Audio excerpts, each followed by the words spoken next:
ബംഗളൂരുവിൽ നിന്ന് കണ്ടെത്തിയ മലയാളി സൈനികൻ വിഷ്ണുവിൻ്റെ കോഴിക്കോട് എലത്തൂർ വീട്ടിൽ നിന്ന് ഷഹദ് റഹ്മാൻ ചേരുകയാണ്. കുടുംബം കൂടി നമുക്കൊപ്പം ചേരുന്നു. ഇവിടെ വലിയ സന്തോഷമാണ്. ഈ പുതുവത്സരത്തിൽ അവർക്ക് അവരുടെ വലിയൊരു ആശങ്ക ഒഴിഞ്ഞ ദിവസം കൂടിയാണ്. Shahad, good morning, happy new year.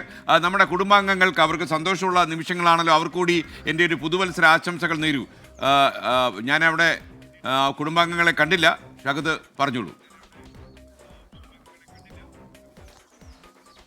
Very good morning എസ്കേൻ സൂചിപ്പിച്ചതുപോലെ തന്നെ ഈ പുതുവത്സര പുലരിയിൽ വളരെ സന്തോഷമുള്ള ഒരു വാർത്തയാണ് ഈ ഘട്ടത്തിൽ പുറത്തു വരുന്നത്. നമുക്കറിയാം, വിഷ്ണുവിന് വേണ്ടി നമ്മളെല്ലാവരും ഈ ദിവസം അത്രയും കാത്തിരിക്കുകയായിരുന്നു. അപ്പോൾ വിഷ്ണുവിൻ്റെ അച്ഛൻ തന്നെ 24-നൊപ്പം ചേരുകയാണ്.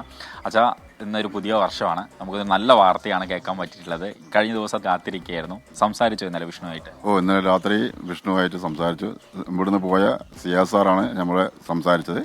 അപ്പോൾ വിഷ്ണുവിന് ഫോൺ കൊടുത്തു. അവൻ നല്ല ഹാപ്പിയായി സംസാരിച്ചു. ബാക്കിയുള്ള കാര്യങ്ങളൊന്നും അവനോട് പറഞ്ഞില്ല. കാരണം പ്രശ്നങ്ങളൊന്നും ഇതുവരെ പറഞ്ഞിട്ടുമില്ല. അവൻ ഇങ്ങോട്ടും പറഞ്ഞില്ല. ഞാൻ ചോദിക്കാറുണ്ട് എന്തെങ്കിലും ബുദ്ധിമുട്ടുണ്ടോ എന്നല്ലേ. പക്ഷേ അവൻ ഇതുവരെ അങ്ങനെ കാര്യങ്ങളൊന്നും പറഞ്ഞില്ല. സാമ്പത്തികത്തിൻ്റെ കാര്യമൊന്നും പറഞ്ഞില്ല. പിന്നെ ഇന്നിപ്പോഴാണ് അറിയുന്നത് ഇങ്ങനെ ചെറിയ വിഷമമുണ്ടെന്ന് അവരോട് പറഞ്ഞിട്ടുണ്ട്. ഏതായാലും ഹാപ്പിയാണ്. 2025 ഹാപ്പി.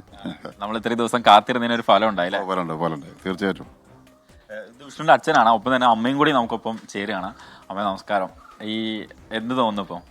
ഇപ്പോൾ സന്തോഷം തോന്നുന്നു. ഓനെ എത്രയും പെട്ടെന്ന് ഓനെ കാണാൻ അന്ന് ആഗ്രഹിക്കുന്നു. പിന്നെ എല്ലാവർക്കും ഇതിൽ സഹായിച്ച എല്ലാവർക്കും നന്ദി.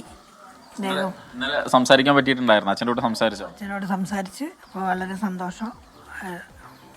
എല്ലാവർക്കും നന്ദി പറയുന്ന CSRനും എല്ലാവർക്കും. വേറെ ഒന്നും പറയാൻ.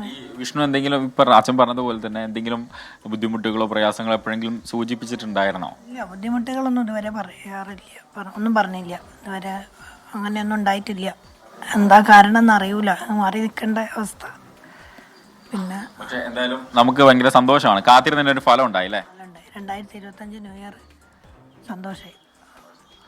ഇതാണ് എസ്കേൻ. കാരണം എല്ലാവരും വലിയ രീതിയിലുള്ള ഒരു പ്രതീക്ഷയിലായിരുന്നു ഈ ദിവസം അത്രയും കാത്തിരുന്നിട്ടുണ്ടായിരുന്നത്. അപ്പം ഈ ഒരു പുതുവർഷ പുലരിയിൽ വളരെ സന്തോഷകരമായിട്ടുള്ള ഒരു വാർത്തയാണ് ഈ കുടുംബത്തിനെ തേടിയെത്തിയിട്ടുള്ളത്. ഒപ്പം തന്നെ നമ്മളെയും. കാരണം നമ്മളെല്ലാവരും ഈ ദിവസം അത്രയും വിഷ്ണുവിന് വേണ്ടി കാത്തിരിക്കുകയായിരുന്നു. വിഷ്ണു എവിടെയാണ് എന്ന് അറിയാതെ ഫോണൊക്കെ സ്വിച്ച് ഓഫ് ആയിരുന്നല്ലോ. അപ്പോൾ അതുകൊണ്ട് കൃത്യമായിട്ടൊരു വിവരങ്ങളൊന്നും ലഭ്യമായിട്ടുണ്ടായിരുന്നില്ല. പക്ഷേ പോലീസിൻ്റെ കൃത്യമായിട്ടുള്ള ഒരു ഇടപെടൽ ഈ വിഷയത്തിൽ ഉണ്ടായി എന്ന് വേണം പറയാൻ. കാരണം തുടക്കം മുതൽ തന്നെ പോലീസ് നല്ല രീതിയിലുള്ള അന്വേഷണം നടത്തിയിട്ടുണ്ടായിരുന്നു. മൊബൈൽ ഫോൺ ലൊക്കേറ്റ് ചെയ്യാൻ നോക്കിയിട്ടുണ്ടായിരുന്നു. അങ്ങനെ പല രീതിയിൽ വിഷ്ണുവുമായി അടുത്ത ബന്ധമുള്ള ആളുകളെയൊക്കെ തുടർച്ചയായിട്ട് ഈ ചോദ്യം ചെയ്യുന്നുണ്ടായിരുന്നു.